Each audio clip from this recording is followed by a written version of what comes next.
Good morning.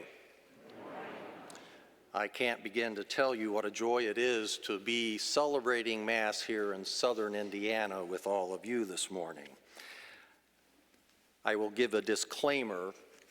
I've been on vacation this week, so homily prep has not been at the top of my priority list. But let's see what the Lord God has to say to us nonetheless. As you probably are aware, today the Church Universal celebrates the feast, the solemnity of Christ, the King of the universe. And the second reading today from St. Paul gives us a perspective on what that looks like, of Christ raised from the dead, at whose coming those who belong to Christ come the end, when he hands over the kingdom to his God and Father, when he has destroyed every sovereignty and every authority and every power. So this gives us one perspective, that eternal perspective of Christ as King, particularly at the end of time, at whatever point in this time perspective God chooses to allow his Son to finally conquer that final power of death. But the other perspective is much more intimate, and it's Christ reigning within each of our hearts as King. And I think we're pretty comfortable with the first perspective, because it keeps him at a safe distance. But when we begin to really think about Christ being the Lord of myself, my entire life, my entire being, and he has power over everything about me and within me, how well do I do in allowing the Lord to reign fully and freely in my life? Because that's where it really matters. That's where we are capable of truly becoming the person that God has created us to be. That's how we grow in our call as Christians to universal holiness, and growing more and more in that manner that God the Father can recognize Christ the Son in me. And it gives me the ability and the power, the charity to recognize Christ in everyone else.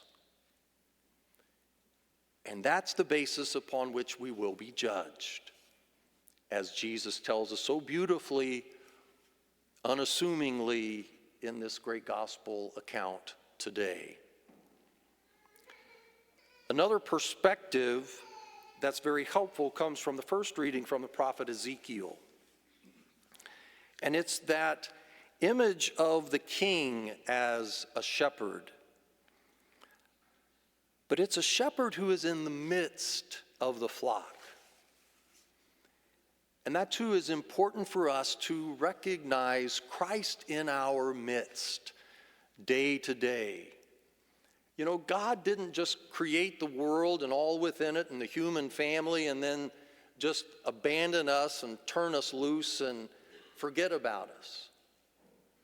God is intimately involved in creation. And to those who have the eyes, those who have that desire to seek God in all things, recognize the presence of God in all that God has created. And for Christians who are longing, it's the deepest desire of every human heart is for God, we then are capable of recognizing that presence of Christ in our midst as the presence of a shepherd in the midst of his flock. The prophet tells us he finds himself among his scattered sheep. It is a shepherd who comes to tend, to rescue, to pasture, to seek out the stray and the lost, to bind up the injured, to heal the sick, and to destroy the sleek and the strong, to shepherd them rightly. Do we recognize that accompanying, abiding presence of Christ with us in our life journey?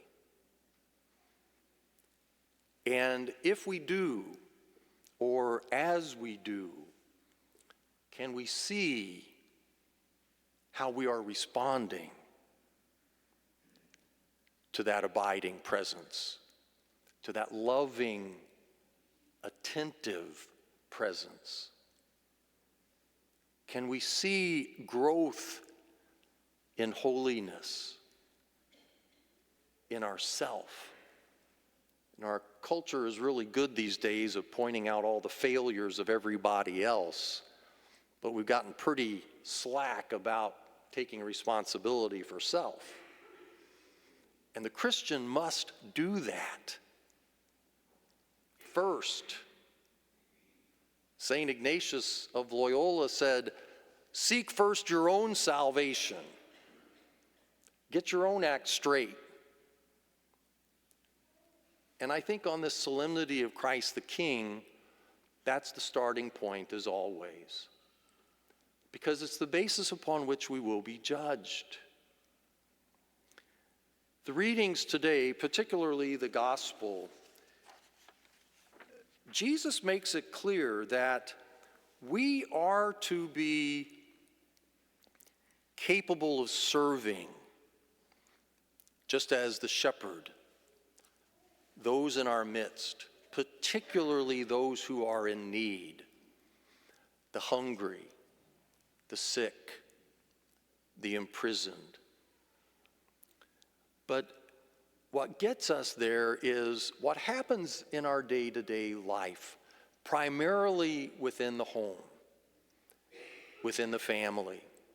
When I think of charity, one of the first things I think about is the incredible self-sacrificing love that is required of husbands and wives, of mothers and fathers. And I've witnessed that for many years, just as a person in my own family, and certainly as a pastor for now 30 some odd years in my people, of just seeing incredible acts of love that are performed by parents for their children, grandparents for their grandchildren, spouses for their spouses. Now, we do that as a natural human love. But as Christians, we are called to go beyond that. As Jesus gives us a very clear teaching in the gospel today, that we serve because we recognize Christ in the other. And that's a sign of our maturing human love that becomes a Christian love. So it doesn't mean that the acts of love of spouse for spouse and parents for children, children for siblings is falling short. It's just elevated when we begin to recognize I love this person not just because of my human love, but because I'm serving Christ within them. And I am being Christ for them.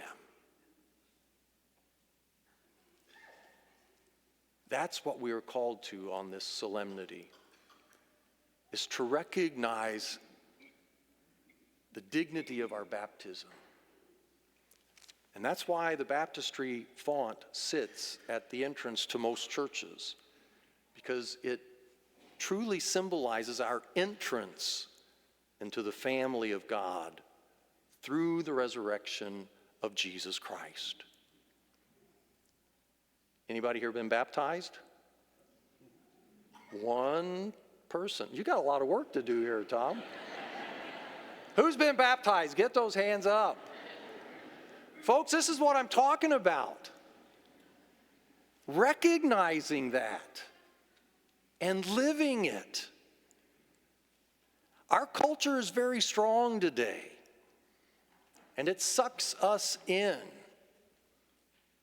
And we live more by our cultural values today than we do by the baptismal water that's flowing through us, that makes us a son and a daughter of God, and a brother and sister to everyone in this human family. Everyone.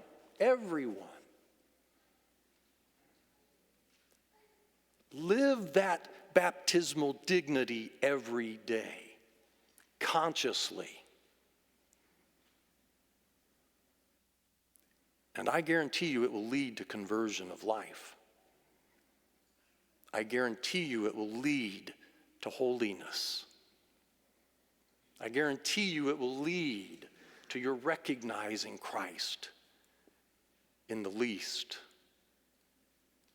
and even in those that you would not wish to associate with at all. And our culture's pretty good at identifying those borderlines too. And there are no such lines in the family of God. There's just one family. And God's desire is that the human family live in the way we live as a family in our homes. But even there's work to do. No family's perfect. We're all kind of dysfunctional when you get right down to it. And God still loves us, and we still love in the midst of it. For me, and I would assume for many of you, at the end of just about every day, I can begin to feel a little guilty about how I failed to live well my vocation. But every morning, I wake up with a renewed hope that I get to do this all over again. And God's mercy is there to kick me out of bed and give me what I need to do it with hope and please God with greater love. And at the end of the day, I just ask for mercy. And at the beginning of every day, I just offer it all to the Lord because it's already His. Because He is the King of the universe. He is the King of my life. May He be the King of each and every one of us.